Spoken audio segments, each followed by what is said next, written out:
Ink-stained snow, the mountain princess. In the heart of an ancient kingdom where the peaks touched the stars, the air was not air, but a thick, devouring mist. This darkness was held at bay by only one thing: the spiritual light of Princess Xue Ning. Her presence was a living prayer, her skin as white as mountain snow, her lips the colour of crushed winter plums. She moved through the lantern-lit corridors of the palace in ornate hanfu, a beacon of purity that kept the kingdom's shadows from swallowing the sun.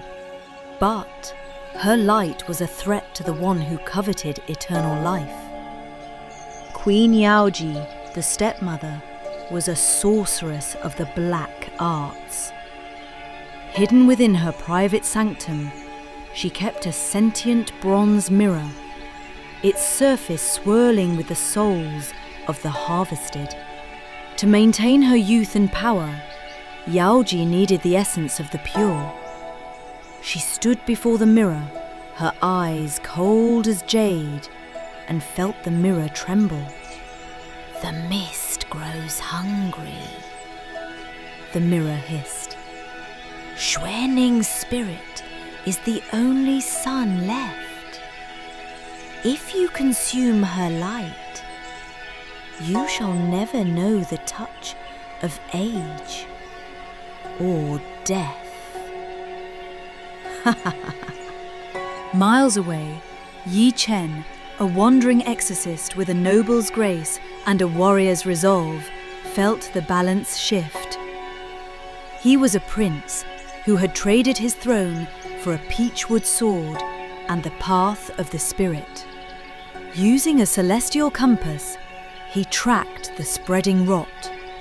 He had spent years searching for a gateway into the dream of the 9 heavens, a realm whispered to be connected to his own fated destiny. Sensing Xue Ning's flickering light from afar, he realized the moment he had trained for was finally approaching. To extinguish Xue Ning's light, Yao Ji summoned Bai Shan, a warrior cursed to live as a shadow for 1,000 years. He was a silent killer, bound by the queen's blood contract. She handed him a dagger forged from starlight and frozen hate. "Lead the princess to the forbidden bamboo grove," Yao Ji commanded.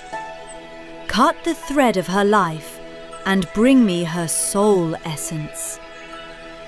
Fail, and your shadow will be shredded into the void." Bai Shan bowed, his form flickering like a dying candle. In the heart of the grove, where the bamboo stalks grew as thick as palace pillars, Bai Shan raised his blade. But as he looked at Xue Ning, he saw more than a girl. He saw the warmth he had forgotten a millennium ago. His curse recoiled at her purity. He whispered, his voice like dry leaves. He turned away, striking a wild beast to offer its life force as a decoy. "Run. The Queen has marked your soul. Seek the forgotten temple of the Stone Guardians. Only there can you hide from the mirror's eye." Xue Ning reached a temple carved into the highest peak, where the stone immortals slept. Inside, she was greeted by Muling, the eldest guardian, whose body was a mountain of lichen and jade. "You are the light the mountain promised." Muling rumbled, his voice a deep vibration. He explained that they were the wardens of the forgotten, tasked with protecting those whom the world had cast out. Xue Ning felt a heavy, ancient safety within the stone walls as the guardians stood watch. The temple was filled with other guardians, each a master of the mountain's elements. Yanxi, a giant with skin like volcanic basalt, stood at the entrance, while Qingxi, a fluid figure carved from river-washed quartz, moved through the shadows of the eaves. They moved with a slow, tectonic grace, their presence turning the temple into a fortress of earth and spirit. For a time, Xue Ning was safe, learning the secret songs of the stone that could bridge the gap between the mortal and the divine. Yao Ji soon discovered the deception. Enraged, she used her sorcery to shed her beauty, becoming a withered silk peddler. She tracked Xue Ning to the mountain temple, waiting for the guardians to descend into the jade mines. She appeared at the temple gate, offering a silk ribbon woven with stifling void threads. "A gift for a lonely princess," the hag croaked. As she tied the silk around Xue Ning's throat, the girl's light began to dim, her breath trapped.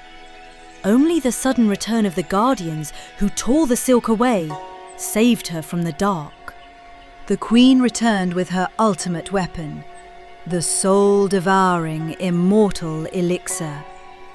This dark artifact was not a simple poison, but a mind-demon inducer that exploited the taker's deepest desires. Disguised once more, she offered the shimmering blood-red pill to Xue Ning. "This will grant you the power to save your kingdom," the hag whispered. With one desperate swallow, the trap snapped shut. Xue Ning's body fell cold, her spirit cast into the dream of the 9 heavens, a labyrinth of illusions where her soul would be slowly consumed by her own fears. Yichen arrived at the temple to find the stone guardians mourning beside a coffin of eternal ice. He recognized the spiritual void instantly.